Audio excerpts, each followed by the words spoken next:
Hello everyone, welcome to this recording of LogiNets' webinar. My name is Veera Huovinen and I'll be hosting your webinar today with Petri Kiianlinna. As you can see from the title of this webinar, RFID and capital projects is what we'll be discussing. In specific, we'll be discussing whether RFID tagging of equipment is an efficient way of tracking materials in capital-heavy construction projects. Before we go ahead and jump into the interview, I'll give everyone who hasn't heard of us, of LogiNets before, a quick introduction to who we are. So LogiNets specializes in digitalizing fieldwork solutions, and one of the solutions we have is a material tracking system for capital projects. It's been developed over 20 years ago with leading Finnish heavy industry organizations.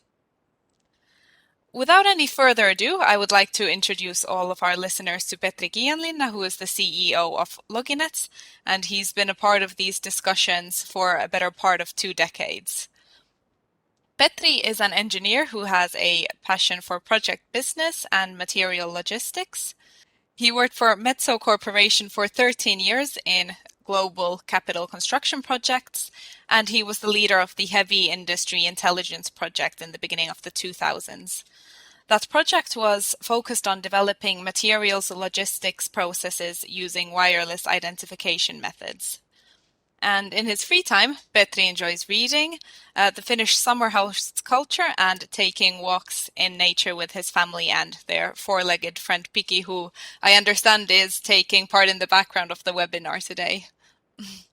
Thanks, Petri, for joining me. That's right. Yeah, thank you very much. So do you feel like that was an accurate description of you? Did I cover all the bases? Yeah, I'll guess so, yeah. Yeah, thank you.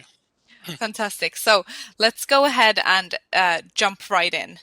So Petri, say I have a new capital-heavy investment project starting, and our organization is considering implementing RFID tagging to track materials.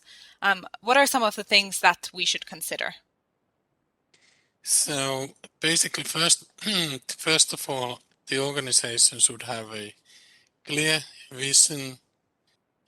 What is the scope and objective on using the RFID in that particular project, and the issues to be covered should be, for example, the business processes where the RFID tags would be used.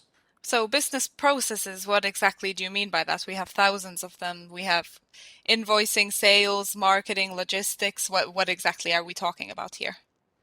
So basically it's whether it's the logistic processes, site warehouse management, controlling of the components to the assembly, and some little bit more special cases would be the product lifetime data management, and also the product service activities monitoring and tracking applications. So you mean, like, for example, if specific equipments need repair every 2 years, that you could manage something like that with RFID tagging? Yes, and by reading the RFID of the tag, you could get the service history of the item, and also you could easily record new service activities done for the item, and so on. Okay, fantastic. I'm following you. Keep going. Okay, and then we should have also a clear vision. What is the business benefit we want to obtain by using the RFID tags and tracking the items, and we should have a clear vision at what level we would like to utilize the RFID tags. So is it at product level, or is it also at container package and shipment level? Okay, so you mean that we could RFID tag equipments and products, and then we could RFID tag the package that those products are in, put an RFID tag on the container that the product is in, do it on all levels, or just pick one of those levels that we want to track? Yes, that's right. Yeah. Okay. And also we should have a clear vision of the extent of the RFID tag, whether we would like to focus on instrumentation and automation components, or also for the mechanical items, or just for the civil engineering components. And also one very important factor is also that what is the available budget for utilizing the RFID tags, and what is the expected return of investment for that project. Okay, fantastic. Those are all great points. And it seems like there's multiple things that we should be discussing internally before we go ahead and implement RFID tags on the next project. Is there anything that we should be considering in terms of the project business environment when deciding to implement RFID tags? Yes, absolutely. Nature of the project is also very important. So things like what is the size of the project should be considered. Also, how the procurement is organized in that project. Are the suppliers, are they located just locally, or all over the world?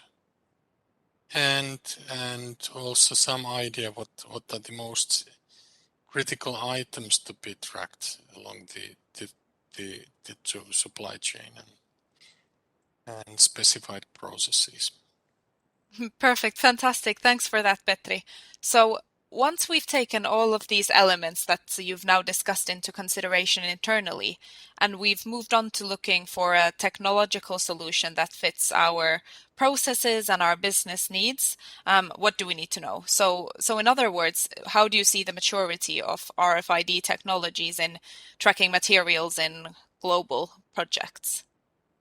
In general, the maturity of the RFID technology it's very good. It's been in production already more than 40 years in various business applications, and it has proved to work truly well in many business applications. As for the standardization for product identification, we are utilizing full flow frequency RFID tags, and for logistic applications we are using high frequency RFID tags, and for both of those frequencies we have global standards in place. From my understanding, loads of large global organizations like IKEA are using RFID tags to track deliveries. So that's a positive sign for us, right? Yes, and certainly, and on those applications the RFID tags are serving the business needs truly well. No question about that. So what about capital projects and the project business? One of the major difficulties on using RFID tags on capital projects is the presence of metal everywhere. Unfortunately, there's some technical limitations so that the RFID tags wouldn't work properly and in a reliable manner on metal surfaces. And of course, there's some applications which do work on metal surfaces, but typically those RFID tags, they are extremely expensive, and they require also special readers to be able to scan the RFID tags. One typical example is utilizing of the RFID tags on aircraft engine service work. even in very high temperatures, and on those kind of limited applications, it's working, but it's very expensive. Well, that certainly presents challenges for us because, as you can imagine, we have steel structures, we have equipments with metal components, and we have containers with metal components. So, if RFID tags don't work efficiently in metal environments, that presents quite an obstacle.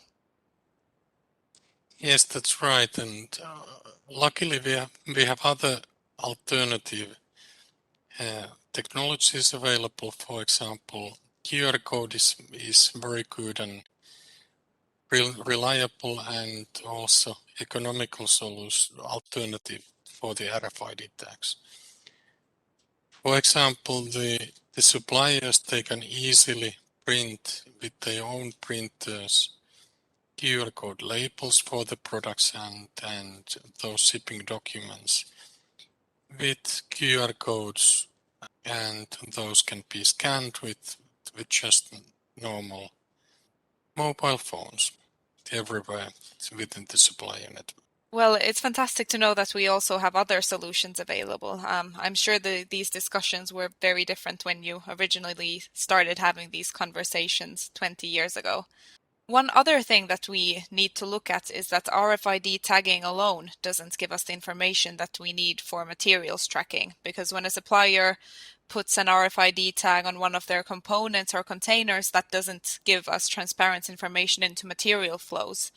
So what other elements do we need in order to successfully track materials using RFID tags?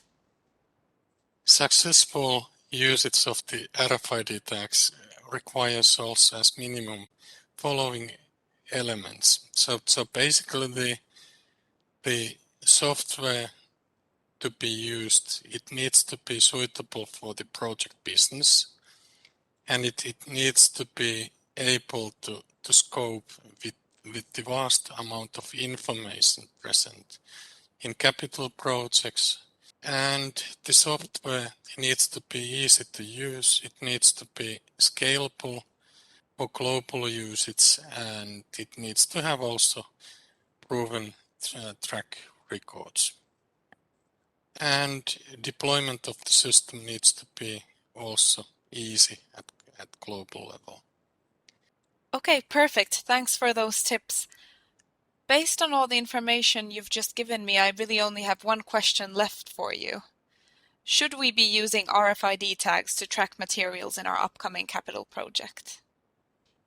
Based on my 20 years experience, I wouldn't use RFID tags in capital projects.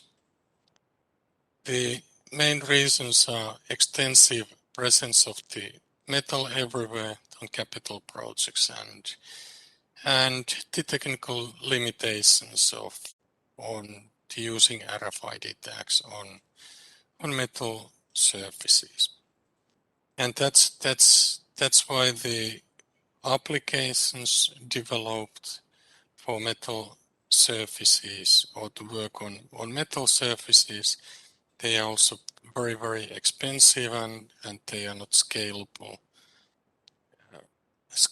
for capital projects where there's millions of items which are delivered to the construction site.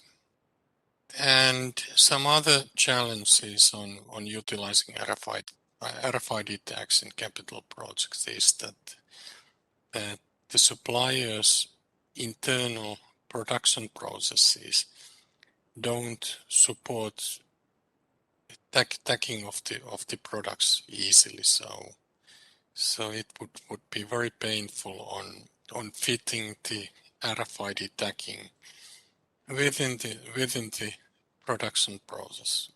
And also one challenge would be on sending the RFID tags to the suppliers all over the world in right quantities and on time.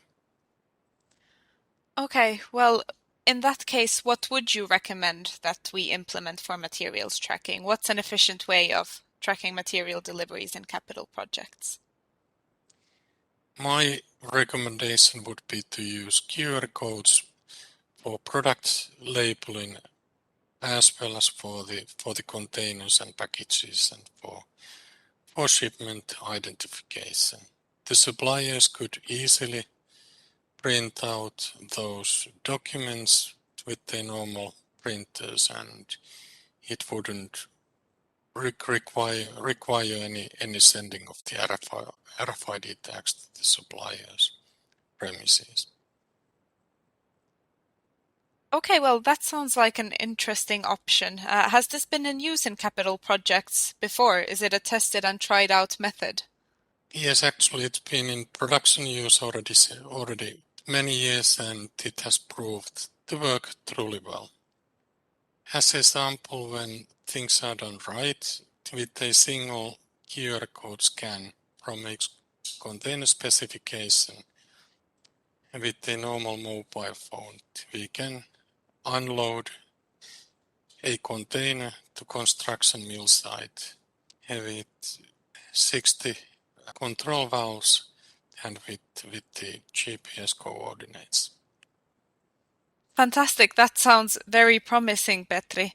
That's all the questions I have for you today. Thank you so much for taking the time out of your schedule to discuss this topic with me.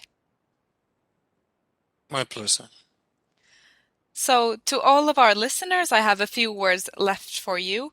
If anyone is interested in these material tracking solutions that Petri discussed with QR codes and a common information exchange platform, myself and Petri love discussing this topic, so feel free to reach out to us. You can find our email addresses and phone numbers in the description of this webinar. Also, on the background, you can find our website where you can find more information on our solutions. If you're only listening in, our website address is www.loginets.com. I hope all of you found this session as useful as I did. It's been extremely insightful for me to hear more about this topic from someone who's been having these conversations for a better part of 2 decades. Thank you so much to all of our listeners, and thanks once again, Petri. Yeah, thanks a lot, and bye-bye. Bye.